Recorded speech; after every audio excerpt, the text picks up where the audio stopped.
അധ്യായം 41 നിലവറ. തുരങ്കത്തിൽ കട്ടികൂടിയ ഇരുട്ടായിരുന്നു. തപ്പിത്തടഞ്ഞ് നടക്കുമ്പോൾ ആദ്യം ഒരു നിരപ്പായ സ്ഥലത്ത് വന്നതുപോലെ തോന്നി. പിന്നെയും പടികൾ, വീണ്ടും സമതലം.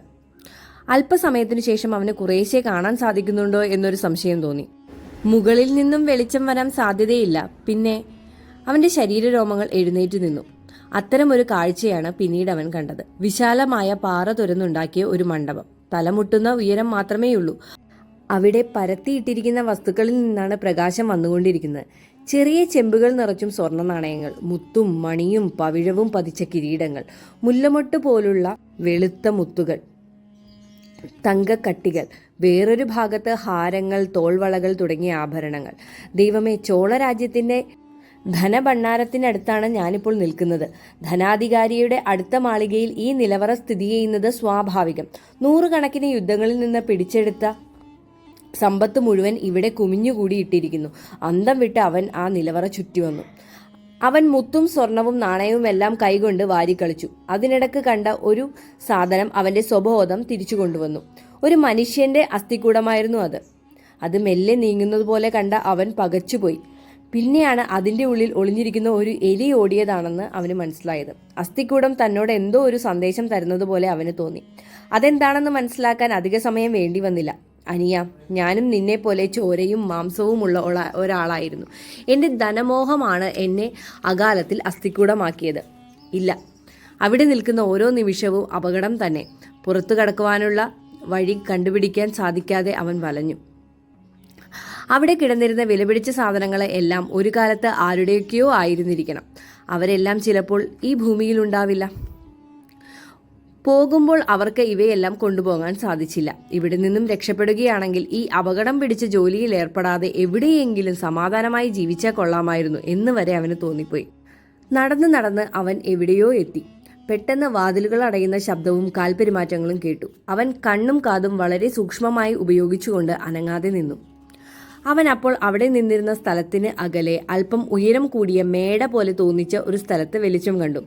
നാടകം നടക്കുന്ന മേടയുടെ ദൂരെ ഒരാൾ നിന്നാൽ എന്ത് കാണുമോ അതേ അനുഭവം തന്നെയാണ് അവൻ അന്നുണ്ടായത്. മേടയുടെ രണ്ടു വശത്തു നിന്നും തീപ്പന്തങ്ങൾ വന്നു. ഓരോ ഭാഗത്തു നിന്ന് ഈ 2 പേരാണ് വന്നത്. ഒരു ഭാഗത്തു നിന്ന് വന്നത് കന്തൽമാറനും അവന്റെ കൂടെ മധുരാന്തകനെ കൊണ്ടുവിടാൻ ചെന്ന വേൽ കയ്യിൽ വെച്ച കാവൽക്കാരനുമായിരുന്നു. വേറൊരു ഭാഗത്തു നിന്നും വന്നത് ധനാധികാരിയായ പഴുവേറ്റരയരും നന്ദിനിയും. കന്തൽമാറൻ വന്നത് എന്തിനാണെന്ന് വന്ധ്യദേവന് മനസ്സിലായി. അവൻ കോട്ടയ്ക്ക് വെളിയിൽ പോകാൻ ഒരുങ്ങുകയാണ്. അവനെ പിന്തുടർന്നാൽ തനിക്കും കോട്ടയ്ക്ക് വെളിയിൽ കിടക്കാം. പക്ഷേ മറ്റു 2 പേർ എന്തിനു വന്നു?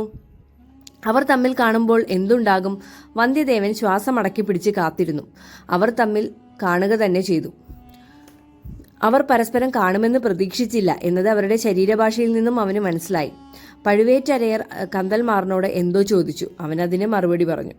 ധനാധികാരി താഴേക്ക് പോകുന്ന പടിക്കെട്ട് ചൂണ്ടിക്കാണിച്ചു. കന്തൽമാറൻ അദ്ദേഹത്തെ താണു വണങ്ങി പടിക്കെട്ട് തുടങ്ങുന്നിടത്ത് പോയി.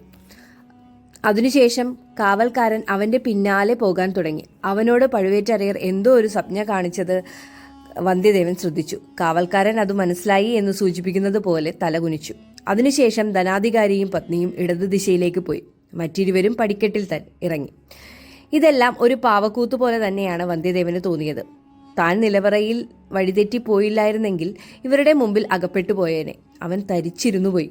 മേട കാലിയായതും ദിശ മനസ്സിലാക്കിയ വന്ധ്യദേവൻ ശബ്ദമുണ്ടാക്കാതെ ഓടി പടിക്കെട്ടുകൾ ഇറങ്ങി. ദൂരം പാലിച്ച് മുമ്പേ കാണുന്ന തീപ്പന്തത്തിന്റെ വെളിച്ചം പിന്തുടർന്ന് ശബ്ദമുണ്ടാക്കാതെ നടന്നു. വഴി വളഞ്ഞും പുളഞ്ഞും പോയിക്കൊണ്ടിരുന്നു. അറിയാതെയാണെങ്കിലും തന്റെ സുഹൃത്തിന്റെ സഹായമില്ലായിരുന്നെങ്കിൽ തന്റെ ഗതി എന്താവുമായിരുന്നു എന്ന് അദ്ദേഹം സ്വയം പറഞ്ഞു. പാത അവസാനിച്ചു. മുന്നിൽ ഒരു ചുവര് മാത്രം.